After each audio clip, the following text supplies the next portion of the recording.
Hey folks, and welcome to another episode of Podcraft. This is the show all to help you run a successful podcast. I'm Colin Gray from Alitu and thepodcasthost.com, and I'm joined by Matthew. As always, how are you getting on, Matthew? Very well, Colin, thanks. Yeah, a bit sweaty. It's November time of recording, nice. And it's like 14 degrees and sunny outside, so I've no idea what's going on at the moment. It is weird. Yeah, it's very strange for us in Scotland. Not used to being this warm in the summer, never mind November. So yeah, tops off, as they say. Taps off. Indeed. Both of us slightly recovering from some early winter lurgy at the moment as well, aren't we? I know, it just shows the power of online content now that I could have gave you that when we weren't in the same room together. But there you go, viral content. Absolutely. Yeah, absolutely. It was weird. You were talking about it. You mentioned it to me about 2 or 3 times one day, and then the next day I'd caught it. And obviously we're 200 miles away from each other, but still it traveled the airways somehow. Right. Today we're going to talk about a few different things, aren't we, Matthew? We have... Well, shall we be absolutely honest? I'll be absolutely honest. I had got kind of bored with our old format. I don't know. I love teaching. I love talking about podcasting topics. But we had got into a way of, we pick a topic, we teach something, and we kind of go back and forth. We script it quite far ahead, don't we, Matthew? And then we just basically go through that script and deliver that over half an hour. And I don't know, I just got quite bored with not just having a normal conversation. And was that something, did that kind of reflect where you'd got to with it as well, Matthew, or... Yeah, I think it was a comment that I'd made to you before. I always liked to listen back to those episodes. I thought they were really helpful. I'd like to think so anyway. But in terms of the making of them, I felt like we were coming with quite a strict script. And I always felt, and I don't know about you, Colin, but my concern was not messing it up rather than on focusing on having a really good, enjoyable conversation. What did you kind of think? Yeah, totally. Yeah, exactly. And kind of figuring out how to make it natural. That was what I was always struggling with. We're not struggling with. I mean, we're both pros at this. We've done it many times. We know how to deliver a script in a way that actually goes well, but you still doubt yourself at the end of it. Like, was that a natural kind of lead to that one? Did I do the little link from here to there that sounded conversational? And it doesn't sound as conversational as a conversation. So that's kind of where we came to, wasn't it? That if we want to, and this is maybe, relevant to you out there listening, is if you want a podcast to be consistent, like I'd started to dread the recordings, to be honest. I was like, I'm just not enjoying this. I'm not having fun with it. And as much as we can put out still decent educational content around podcasting, if we're not enjoying it either, that's going to come across in the recordings. Probably, no doubt that is the case. Or we're just not going to do it long term because nobody wants to do anything that's not fun long term. So we've come around and we've decided just to start doing a bit more conversational episodes where we bring 2 or 3 shorter things to the table for a bit of discussion. And they'll be obviously, hopefully giving the same kind of value to you out there listening around how to keep your show going, how to run your show, how to grow your show, how to monetize your show, more wider content topics as well that kind of complement your podcasting, all that kind of stuff. But actually have it in a way that is shorter, sharper, more variety, more conversational, with more opinions from ourselves as well. I think that's the idea, isn't it, Matthew? Yeah, I know, and it's like you're saying, it's a good message for the listener as well. That, like, don't be afraid now and then to just shake things up, try other stuff. Like, it's your podcast, and just echo what you're saying. You've got to enjoy it ultimately, or you're not going to do it. So you have the power. So a bit behind the scenes here. We have a list. Matthew and I both have a list of. You've got 4 things, Matthew. I've got 5 on my list.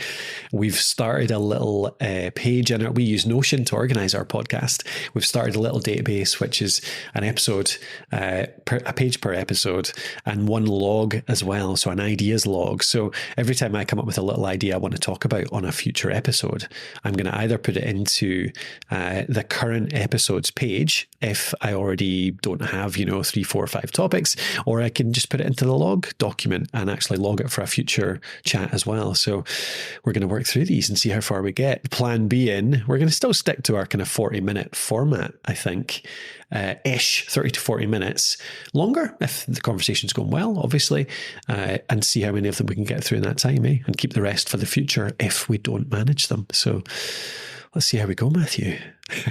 All right. Shall I jump into one? So I wanted to do a wee topical one first. Have you come across the recent announcements from Apple, Matthew, around chapters and timed links? Yeah, so I did see the kind of top level headlines in Pod News this week, and I also have an email needing my attention in my inbox. It's from Apple Podcast Connect, and it says action required or something like that. So I know I've got to go in there and maybe give them permission, I don't know, to apply chapter markers. So what's the gist of all this, Colin? Yeah, they're gonna chapters have always been around. Let's talk about that in a bit. I'd love to hear your thoughts on actually whether you use chapters either as a listener or as a creator, and whether you think they're worth it. But just to give, if you're out there listening, you're not sure what chapters are all about, it has long been possible to set chapters in your podcast episodes. There's a few different ways to do it. We can get into that in a minute as well. But you can basically set it so that, chapter at minute 5:30, this topic starts at minute 12:40. This topic starts, and in podcast listening apps, listeners can click through these. They can see the list of chapters, and they can click back and forth between these if they choose to, so they can jump around inside the episode. So that has always existed where you can create them by yourself. But Apple have obviously decided that these are really worthwhile having, and they're going to AI auto-gen them. So they're going to auto-generate chapters for you if you don't put them in already. So it helps listeners to navigate around your podcast episodes. And there's pros and cons to that. Some people think they're great. Some people don't think they're so good. But that's coming. The thing is, yeah, you can. So Matthew, the thing you've seen there is that you can opt out. So you don't have to have them. Apple are not going to force this on you. If you think chapters are a terrible idea, or you just don't trust them to do good ones for you, then you can opt out. All you do is log into Podcasts Connect, and then you can do that. You can just go into your account and you can click one little setting that turns them off. So yeah. Do you use chapters, Matthew, then? Do you either as a listener or creator first? Have you put chapters into episodes in the past?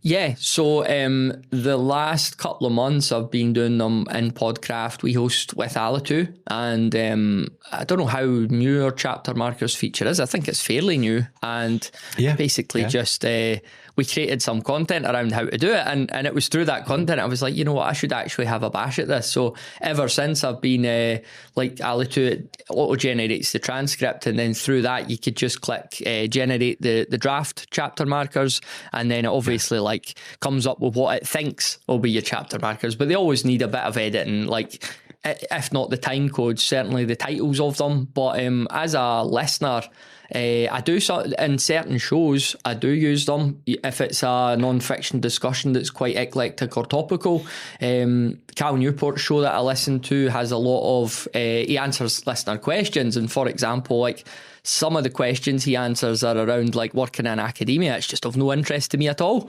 So I know I don't have to sit and listen through them. I could just go on to the questions that I'm interested in, basically. So what about you? As a podcast listener, do you use them much? I do. Yeah, I totally do. I think it's particularly for conversational type shows like that. Like you say, it's people having a chat around a few different topics. Often it's topical politics or news or current events, that type of stuff. And they go through maybe 5, 6, 7 different things over an episode.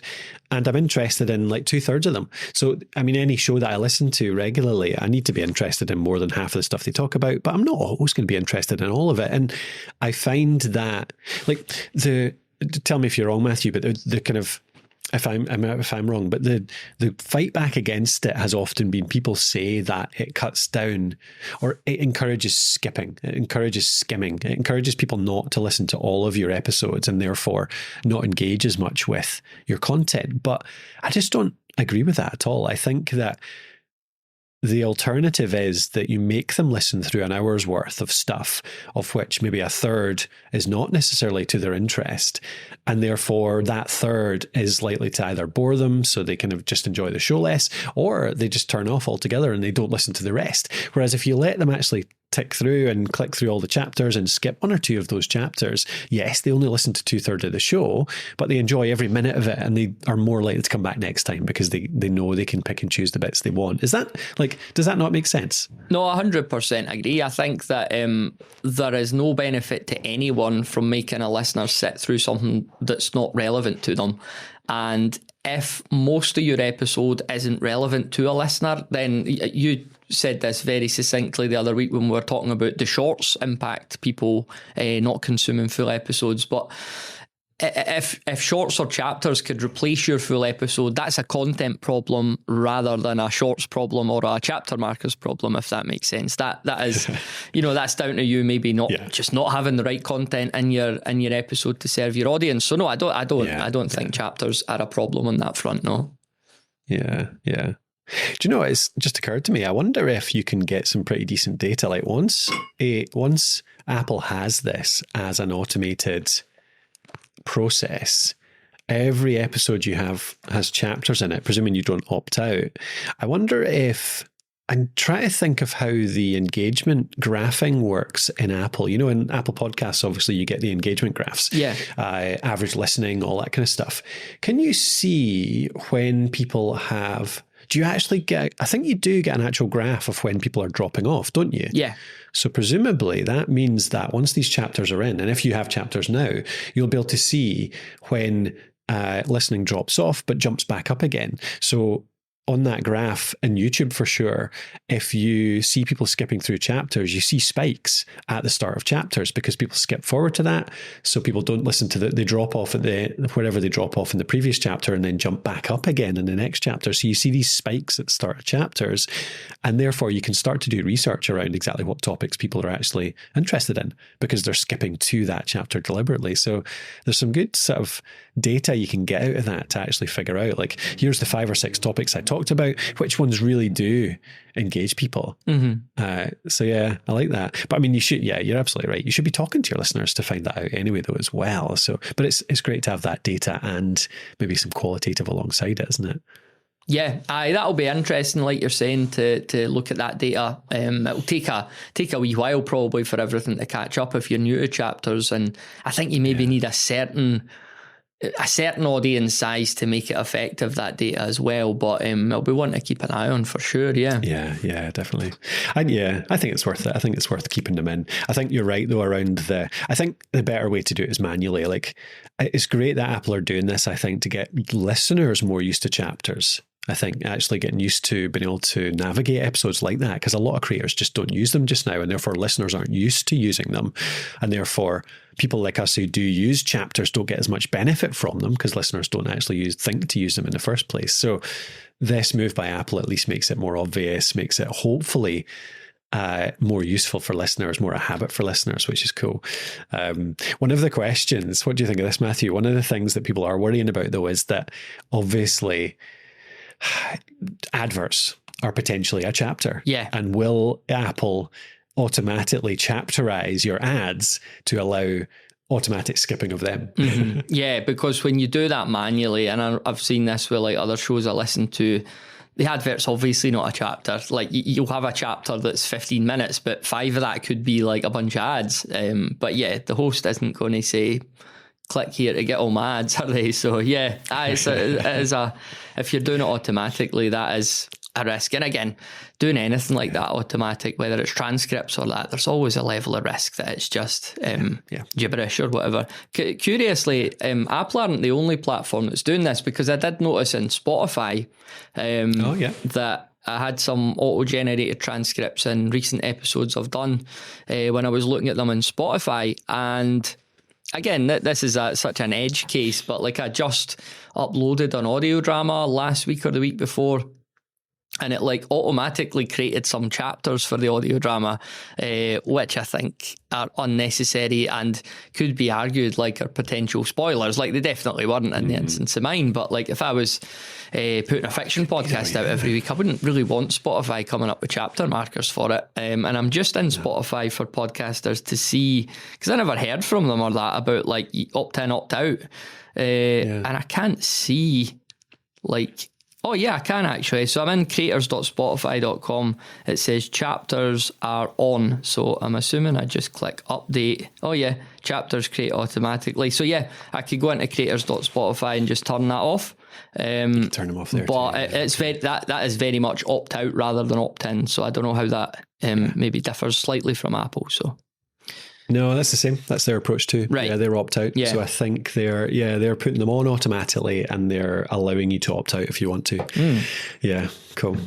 All right, no worries. The final takeaway that I think is worth noting how you actually make. I think, in my opinion, the best approach is to use chapters. I think they really are worth using not for every show. Some shows just don't have chapters, like maybe you don't cover enough variety of things, or it's a short show or something like that.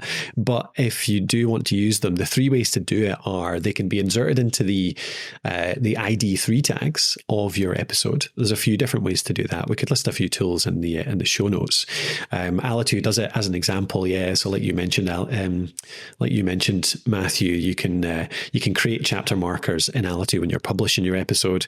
A fair few other podcast hosting platforms allow you to do that as well, and those chapter markers will be inserted into the ID3 tags of the file itself, which then many of the players, whatever you use to listen to your podcast, will pick that up. ID3 is one of the ways Apple does it.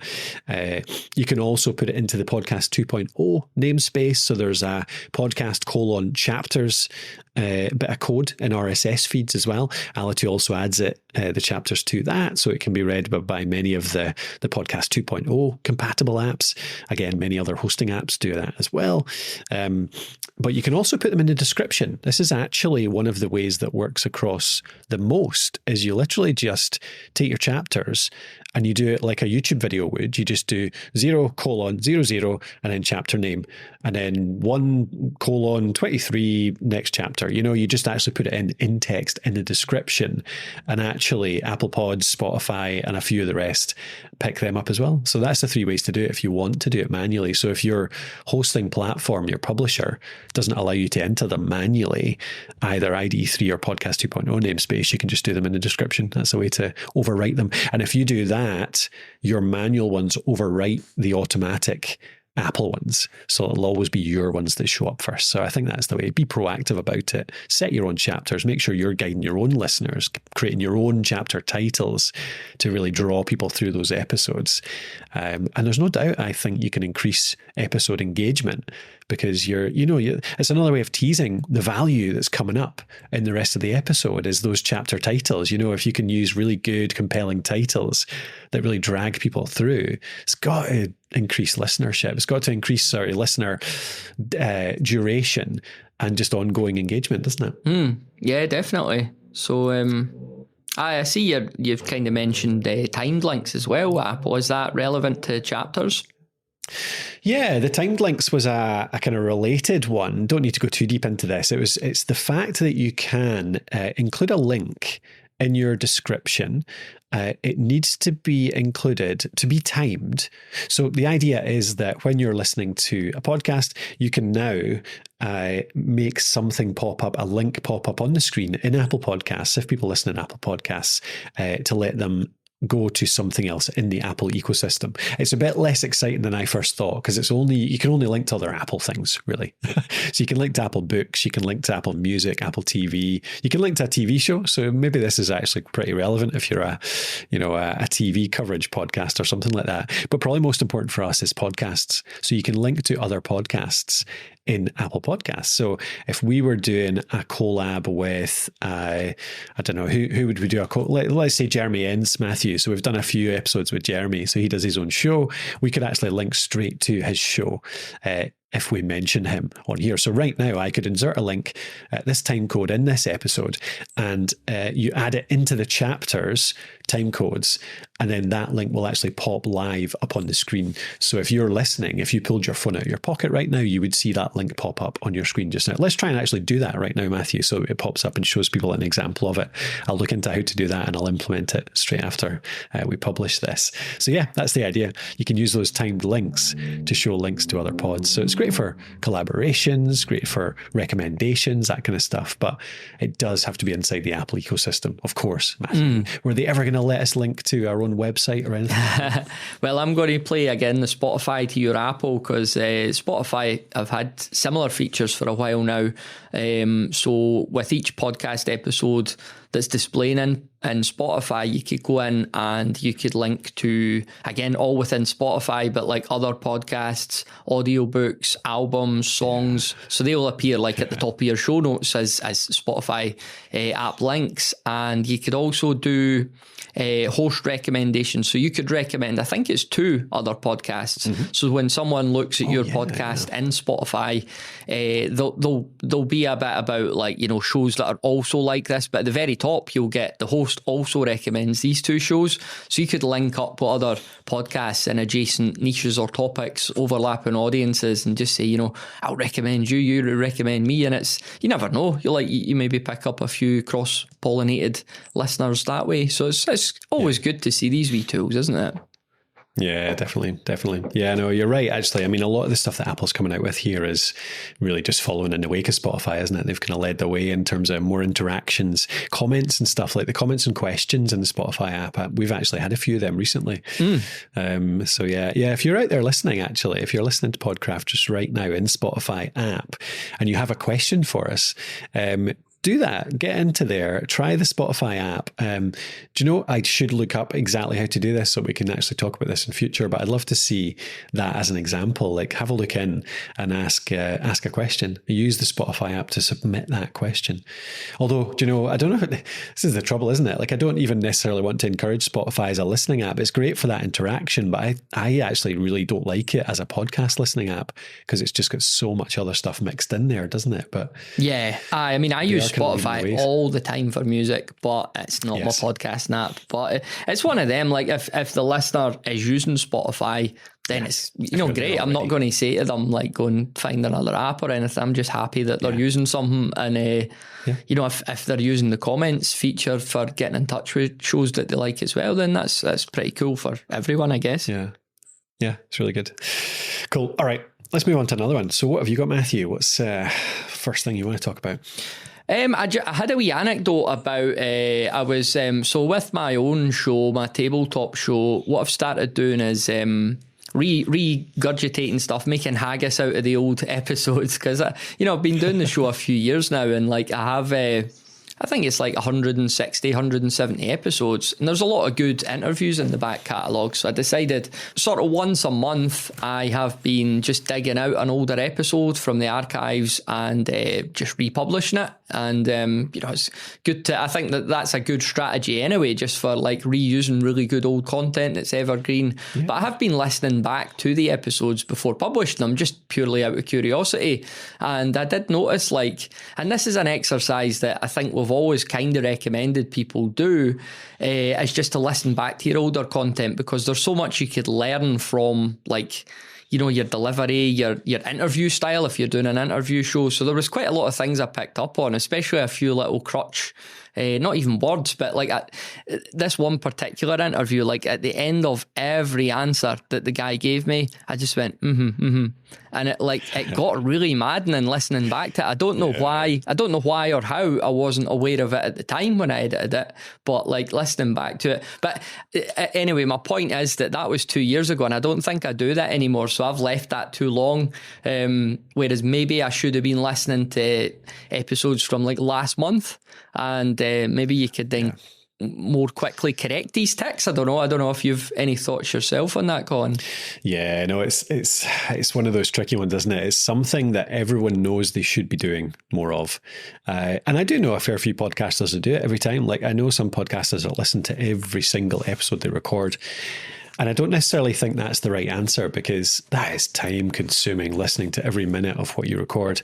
And I think there's more value in cutting workflow and being quicker at editing and being more easily consistent than listening to every episode. But I think listening to one in every 4, once a month or once every couple of months at least. I mean, how often I wonder how often your speech changes. There's probably research around that, but I feel like every couple of months would probably give you enough of a steer on whether your speaking trends are changing or whether you've brought in any new tics or crutch words or anything like that. But yeah, absolutely. Yeah. What do you do? So if you're listening back to these, do you do that when you're out on a walk or anything like that, or do you do it in the studio? What's your method for it? So yeah, that is the frustrating thing here, is that we know we should be doing it, but like there's a long list of podcast episodes from other people that I want to listen to, and I've got like a 24-hour long Joe Abercrombie book I'm working through. So like the last thing I really want to do is listen to me. But it's worthwhile making time for it. So yeah, I was just literally downloading the episode on Overcast and going for a walk, and I won't lie, I bumped up to like 1.5 speed just to get through it quicker. But it was evident that there was some things that I could have improved on. But yeah, that was from 2 years ago. So yeah, maybe picking episodes from like a month, 2 months ago. And it's not just crutch words. Like I still get annoyed with myself with my interviewing abilities. I still, as much as I try to really intently listen to answers, I'm still quite bad for thinking about what to ask next. And the amount of times I listen back to myself and realise the missed opportunities in answers, or I'll even like, and when I listen back to this, I'm like slapping myself in the forehead. I'll ask a question later on that the answer to it has already been given in another answer, and it just makes me sound really stupid or like I'm not paying attention. But I think it's almost like I'm paying too much attention and can't see the wood for the trees. So that's another thing entirely, but it's all part and parcel of trying to improve, isn't it? It is such a hard skill. It's the thing that people underestimate the most in podcasting. Like, it's classic. People think, let's just do an interview podcast because that's the easy way to create great content. Because I've heard, all of these top shows do it and grow like crazy. And you fail to realize that the likes of, like, Joe Rogan is the classic. Like, so many people think he's an idiot and hate him, and he does come across that way sometimes almost, but that's actually a deliberate interview. Well, maybe it's not even deliberate. I have no idea. I couldn't speak for him, but there's every chance that that's quite a deliberate interview style because it brings out a certain amount of information from people, and there's no doubt that he can draw info out of folk and create a compelling conversation because millions, hundreds of millions of people listen to it, whether you like him or not. It's weird, but it's like, and he's done it for 10, 15 years practically as well. So it's like the practice and the skill that goes into interviewing is just so much more than most people think, I think. But I think you're doing it exactly the right way there, is actually listening back and just like improving one little thing every single time. Like, yeah, it's a craft, isn't it? It's an art form that you can really get better at over time. Yeah. I mean, I've been doing it now like 15 years and I still feel there's so much more room for improvement, but that's a good thing. Like, I would hate to ever get to the stage where I'm like, I am, world class at interviewing it. I'm the best I could possibly be. Like, that'd be a poor mindset to get into. So Indeed. But I know I think it's a great tip. And I need to do it more often actually, because I find your vocal tics do change, don't they? Yeah. Like I used to have a very bad one where I just said the word basically all the time. It was kind of my pause and think word. So basically what I would do is start my podcast in this way, and then to grow, well, basically I'll, and then just every other sentence that word will come out. And for some reason, those words just like pop into your vocabulary from time to time, and you don't really realize it unless you listen back. It's funny. It's like listening to your kids getting older and all these words that just suddenly pop into their vocabulary that weren't there the week before. Yeah. It's funny. So yeah, definitely good tip, worthwhile. What else? I mean, I guess like we've talked about like mixing up our format on this episode. Like, I see you've got something down here around podcast formats. You want to get into that now? Yeah. I was curious. So it relates exactly to this. Yeah. And I hope this will be interesting to you out there listening as well, is around formats. Like, what again, relates to the fact that we've kind of changed our format here because I like a different kind of format just now. And the fact that you can change your format quite readily if you want to, especially like I've banged on about seasons-based podcasting so much in the past and how easily that lets you change your format, how much you can experiment with different types of podcasts. But it's something I'm always interested in, is like trends on podcast formats. And yeah, like what you like and what you think is working right now. Like, so just to give you an example, like this is the kind of format. Part of the reason I suggested moving to this is because this is what I love listening to these days, is for 2 or 3 people that I know well to bring a couple of topics each that they know well to then either teach to or ask of the others on the podcast, or alternatively, someone they don't know well at all. It's a question, a problem, like bringing a problem to it. I was just listening as another example. I was just listening to our friends, Matthew, Justin Jackson really well from Transistor. I don't know if you know Brian Castle, actually. Have you come across his work? No, I don't believe so, no. You haven't heard of Brian. So Justin runs Transistor, obviously. Brian runs a company called Builder Methods. I've known him for quite a few years now through a couple of different things, actually. And they run a show called The Panel. And they just kind of turn up and do this exact thing. And they bring a few problems, a few questions, a few learnings from the week and just chat it through. I love it. And they bring on somebody else. They call it The Panel because they bring on other people sometimes as well to make it a panel. My First Million is a show that I really enjoy as well, just because I kind of just enjoy the banter between two people. It's Sean and Sam like talking through just like loads of business ideas and all this kind of stuff. And I just enjoy that banter. I enjoy it so much more than interviews because of the chemistry between two people.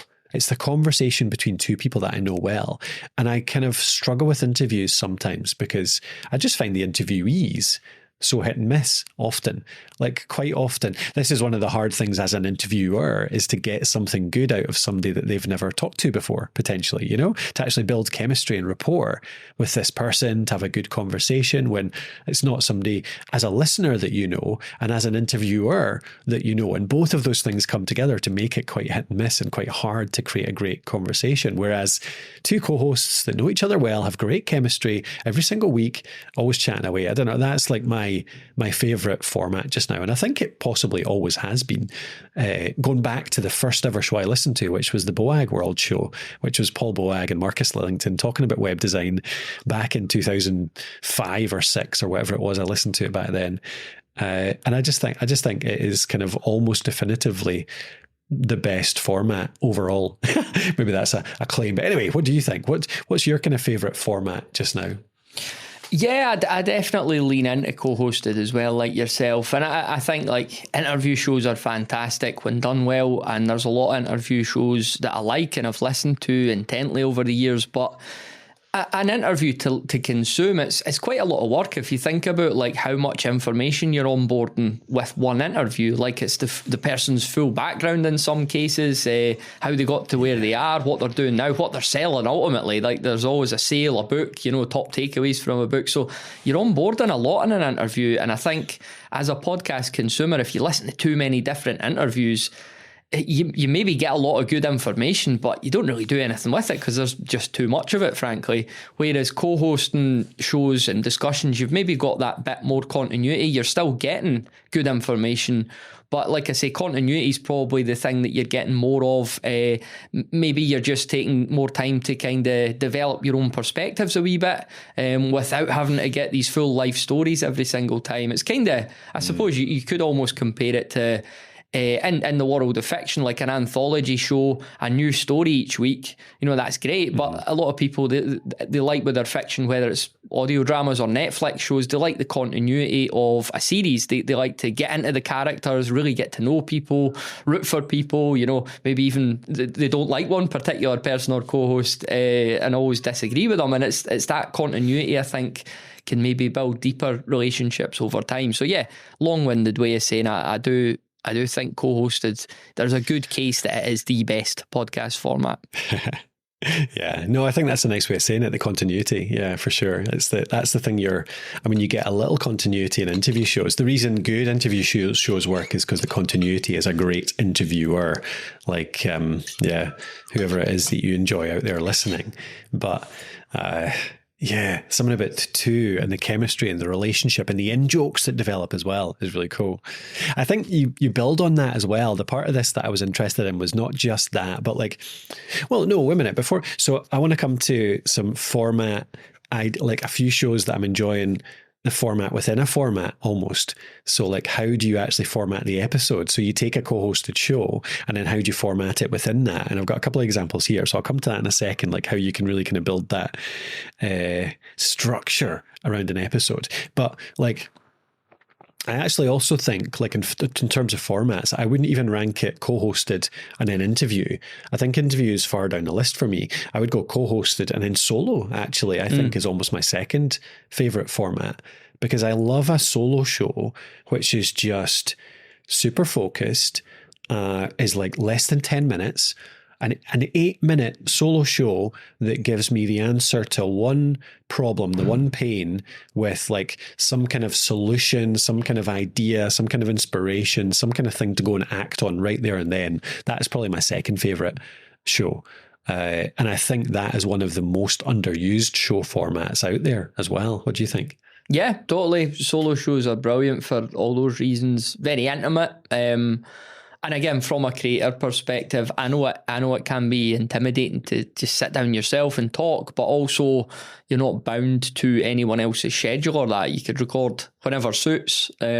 And especially leaning into last week's episode where I talked about the walkcast as well. Like there's opportunities there just to, grab your lavalier mics or even just your phone and go out there and just record. I'm going for a walk for 10 minutes. Let me just give some thoughts on something that I've recently been mulling over. So I think there's a huge role for solo stuff too. Like, yeah.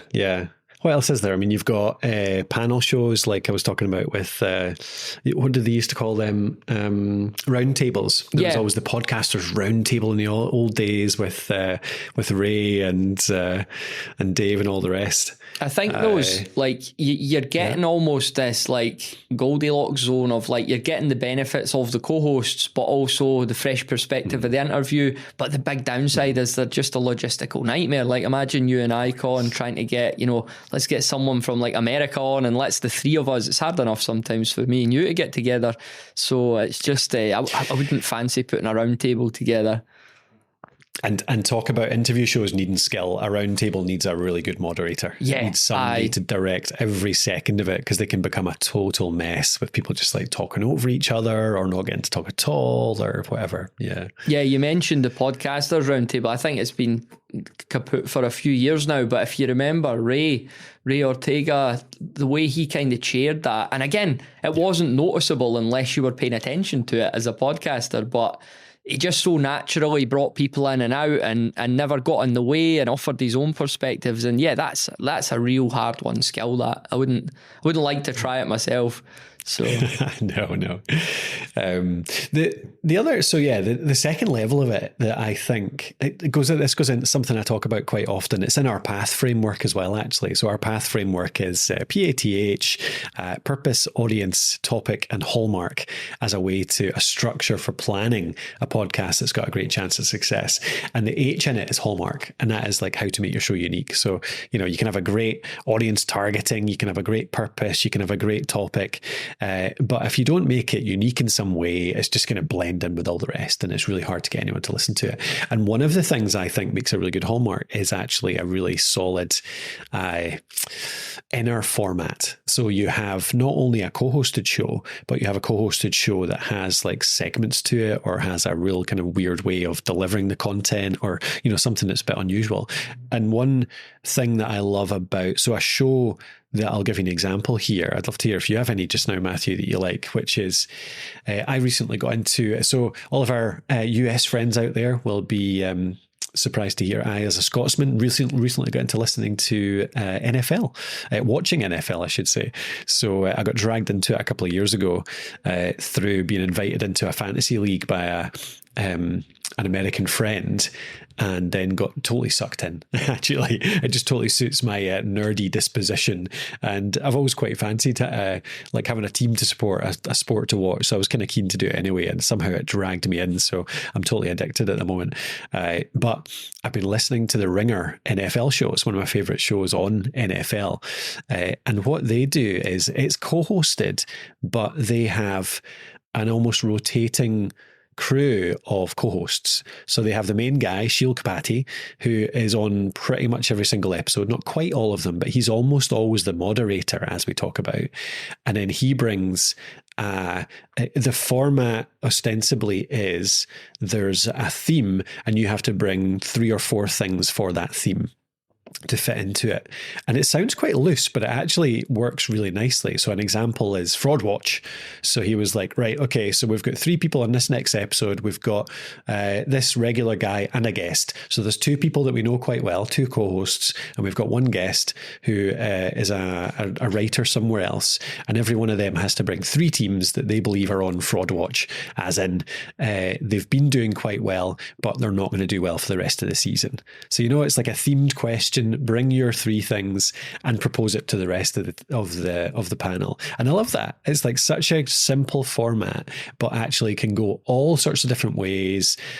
So many different like topics you could bring to that. So many different types of conversations you can have around that. And every time, all 2 or 3 of the hosts have so much to talk about because they propose it and then they have a big debate around it. So I just love that. I think that's a really good, simple format that actually makes that show really unique compared to other NFL shows that I've tried that just end up talking about the news of the week. Mm-hmm. So, yeah. Mm-hmm. I don't know. Do you have any examples of things like that you're listening to just now, Matthew, or anything in the past?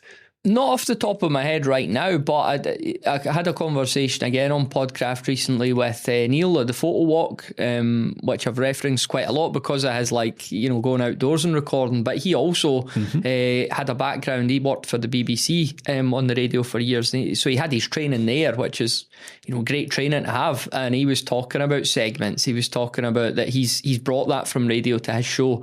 I think he mentioned kind of 6-7 minutes as the sweet spot for bringing in a segment. And if you could mix in 2 or 3 segments as well, it's just great to not only break the show up, but that sense of anticipation from the listener, because they know it's coming. And it just people like that cleverness of, I did expect this because I listened for the past few weeks. So I think segments are a really good opportunity for most formats. Yeah, that's the gold, is when the listener actually becomes really aware of the structure of a show. You use it well enough and you create enough of a habit around it that the listener always knows, like, oh yeah, at the end of this episode, there's always going to be a tool of the week, and then there's going to be a news alert, like one news item you've picked out of the news that you give them a bit of a rundown on, and that's the 2 finishing segments, and they look forward to it. Like you say, it's like something that just drags them through. They become really used to it and they enjoy it every single time. They look forward to it. That's the gold, isn't it? When people actually know and they look forward to it, and you can get people to almost respond to it and contribute to it and all that kind of stuff. That's great. Yeah. All right. That was formats. Anything else to comment on that? I just thought it was a interesting thing to talk through just because I had it on my mind around Podcraft really here. Yeah, no, I mean, it ties back into what we were saying earlier, that your format at the moment, you're not bound to it. And if you want to try something else, you always, you have your own permission to go and just do a couple of different episodes, try something different. If you're always doing interviews, maybe pick somebody that you really got on well with in one of the interviews and ask if they would like to just come and bring a couple of topics to discuss with you. And, maybe they become not necessarily your full-time co-host, but maybe just somebody that you bring on every month or semi-regularly to bring some topics and create some segments together and just see how it goes. Yeah, definitely. Yeah, this is something to talk about in a future episode, actually, but I am trying a new podcast later today. Entirely new show. I haven't started a brand new show actually in a couple of years. So this is an interest. This is that's about as long as I've gone in the last 15 years without starting a new podcast, man. I did think for a minute there that you were going to say I'm trying a new co-host. So I thought I was getting for Podcraft. Yeah, just auditioning. Yeah, just auditioning for your little Matthew Idol. Impossible, Matthew. Impossible. But so it's an interesting actually thinking about it, like going to go in and experiment with some new segments, new people, new formats, all that kind of stuff. It's be good fun. I'm quite looking forward to it. Right, so we're on the 43-minute mark. So we've kind of we're getting towards the end here. Is there a shorter one you want to just finish up with there, Matthew? We could do one more to finish up the show. So I'd be remiss not to mention our independent podcasters report. 2025, which will be published today as you're hearing this. If you're listening to it on the time of publish, which of course you are, the very second you see this episode, you drop what you're doing and start listening. So yeah, you'll find that at thepodcasthost.com/IndiePod, and that's Indie IE, not Indie Y. I just realised that short link is probably suboptimal, but never mind, links in the show notes. But make both work. You could. That's a very, very good thought. But yeah, this was a survey that we ran a month or two ago, and we just wanted to get the lay of the land in independent podcasts and like what's driving folks. What challenges are people facing? What are they doing with their shows? How much is it costing them? How long is it taking? We even got into things like what's some of the threats that they see to podcasting, whether or not people are achieving their goals. And we got almost 560 independent podcasters responded to it. So we've got really good data, really interesting, few surprises in there, and we're able now to present it to you in that full report. So we'd love you to check that out. And of course, if you fancy, if there's anything in there that you want to cover yourself on your own show or site or content channels, then please reach out to us too, because we'd love to share that out as well. But just having a wee look through the report at the moment. So the ultimate goal, I'll just cherry pick a couple of wee findings. So the ultimate goal, the main ultimate goal of the Folks podcast was to help, support or motivate others. That was 31% of respondents said that, whereas 20% said for personal enjoyment or creative outlet.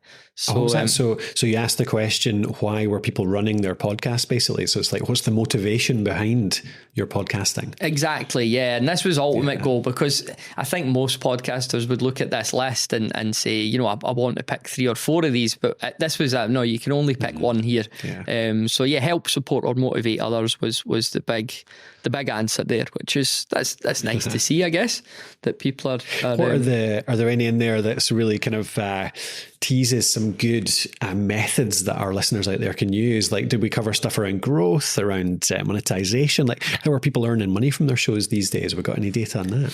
Yeah, so 85% of respondents said they weren't making money with their show, but at the same time, many of them reported that wasn't really on the radar at this stage. So I think there's there was like a high percentage of our respondents were podcasting. They were in their first year basically. And, it suggests that maybe they're just trying to get their content on its feet first before concentrating on monetization. But what was interesting was of the folks that are monetizing, there seemed to be more not only doing sponsorship advertising but getting their best results through sponsorship advertising than there was from things you would imagine like paid subscriptions, like Patreon, Substack, because obviously these methods you could set up from day one, whereas to get a sponsor you really need to have something in the first place. Like you need to probably have been podcasting for a while. So I think this is encouraging because again it suggests that podcasters, even if they're not getting what we would class as high downloads, they're maybe in a niche where they're able to arrange, a super relevant sponsorship somewhere. It's not just like they're putting out dynamic ads for like mattresses and socks and stuff. They've maybe got a more bespoke sponsor that they're able to work with. And I think that's a good thing. But it did surprise me that it wasn't like, Patreon and Substack and that as the kind of most profitable revenue stream that we saw. That was second place, but still, it was a bit of a surprise. What do you think about that? Yeah, that's interesting. You're right. I would have thought the other way too. Yeah, particularly with, the survey was deliberately aimed at independent podcasters, wasn't it? So we weren't looking at the big networks. We weren't looking at the big broadcasters that have like the millions of downloads to be able to make a lot of money out of sponsorship. So I suppose, it goes back to that message, like you say, like it is possible as a niche topic-based podcaster to get really high-value sponsorships, even with 100 listeners, because they're so focused. They're so likely to actually buy something with it. So yeah, that's really cool. Yeah. Do you want what some about the growth side? Or sorry, go on. Yeah, finish that. But I was going to ask about the growth side after as well. Well, what do you want to know? I was going to talk about video, but what do you want to know about? Oh yeah, no, go for it. Video first, then yeah, I'll go to. I was curious, like what data you had on how people are growing their shows, or whether shows are growing right now as well. Mm-hmm. Yeah, sure. So how podcasters are utilising video: 19% publish full video episodes, 12% publish full video episodes and short clips. And then we also had like 32% who don't make any video but are considering it, and 19% don't make any video and don't plan to. So we kind of dug into, how the kind of lay of the land for the folks that were doing video. And one thing that was interesting, but makes sense if you think about it, was that, video, to add a video component to your show will probably cost you more. The data suggests, which again is not too surprising. You need some extra software and stuff, or maybe you're hiring an editor. Video podcasters seemed more likely to be hiring help to produce their shows. But audio shows, if we look at time taken to put these shows together, the video shows and the audio only shows, they both took roughly the same time to put together. But when you got to over 6 hours per episode, it was the audio only shows that people were spending that more extreme amounts of time on, which again maybe suggests that deeper editing culture in the audio realm.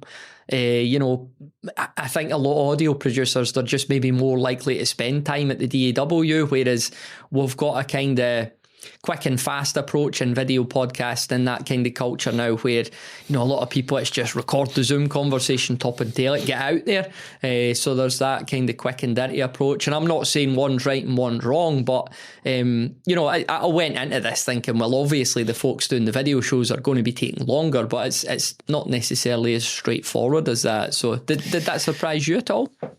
Yeah, there's probably I bet you there's an interesting correlation rather than causation, almost. It's not quite the right term for it. That's not exactly what this is, but around the fact that, again, we're targeting, our audience is mostly independent podcasters. It's people that are probably doing this mostly on their own, and there's space for an individual to make a very highly produced podcast. And in fact, we know a lot of these people who are really into their audio and they love sculpting their audio and all that kind of stuff, and do spend hours on editing on audio alone.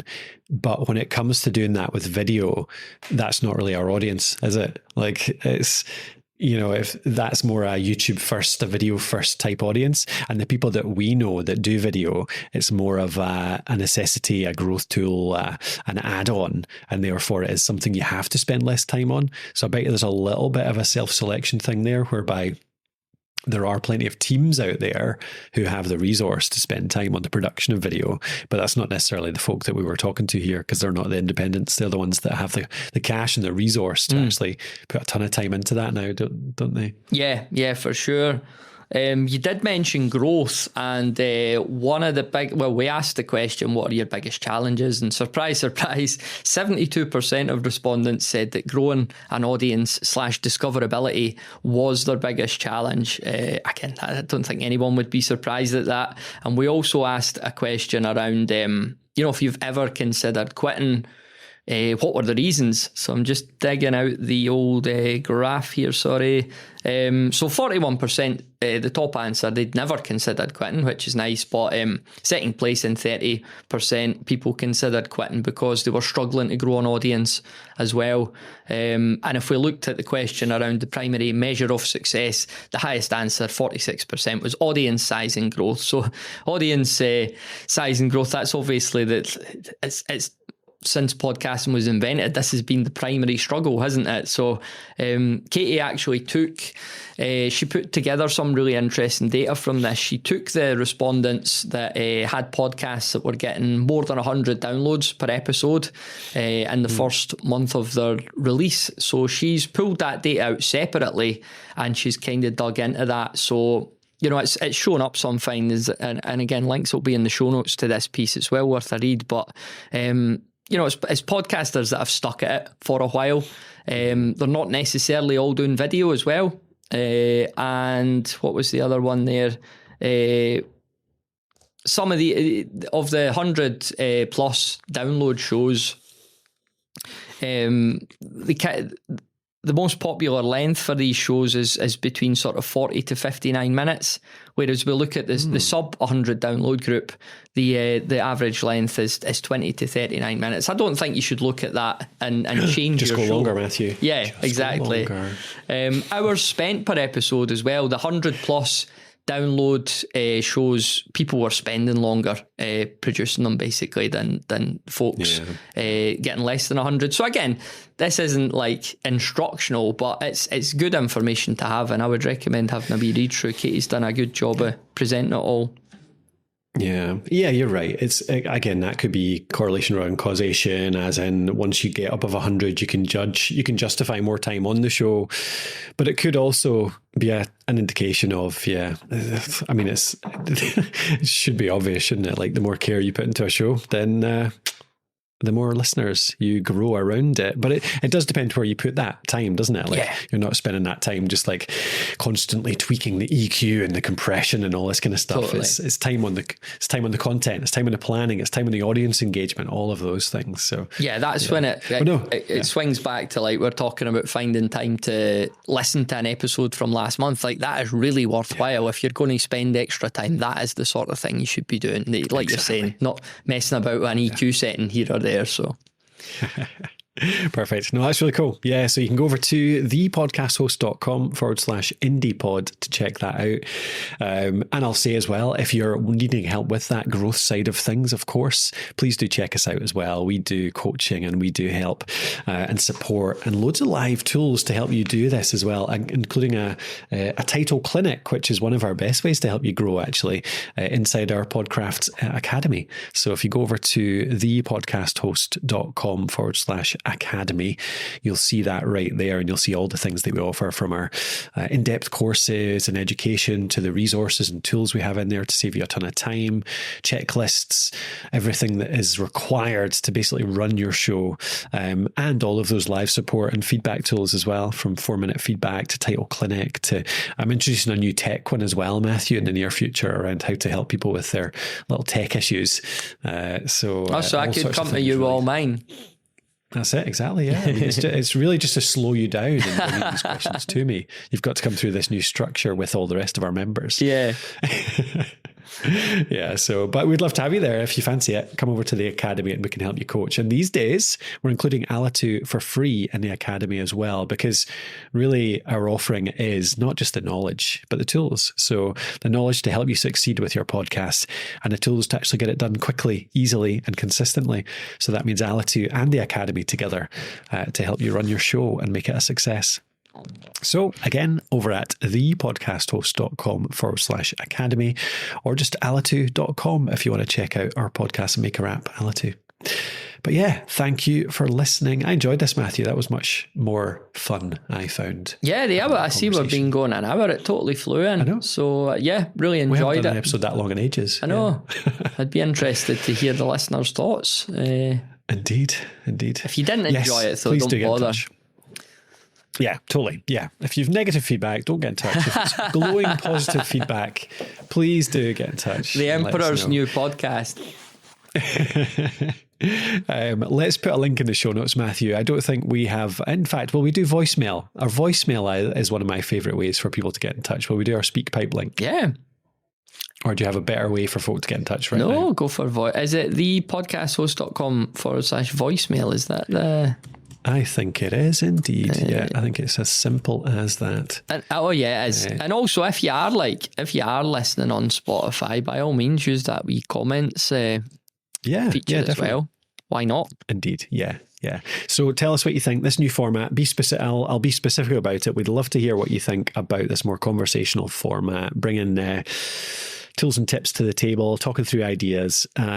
But equally, let us know what you think. But also, if you have any questions, I think the best thing about this format is that it would be great to bring in listener questions too. So if you have anything you want us to talk about, or you have a question you want us to answer, or an issue to discuss, an idea to discuss, anything like that, we'd love to bring that into this. So please do leave that voicemail. If you leave a voicemail, we can bring you in as well. We'll play that voicemail on the episode. So you can get that over at thepodcasthost.com/voicemail for both sides. Perfect. All right, Matthew, thank you again for another great episode. And you out there listening, thank you for coming along and sticking with us. For, I mean, how long? It's been 15 years now, Matthew. I know. I'm nearly dead. I mean, literally, I am. Indeed. Yeah, after all the last few weeks of lurgy. Yeah. All right, cool. We'll leave you with that. Talk to you all soon. Cheers.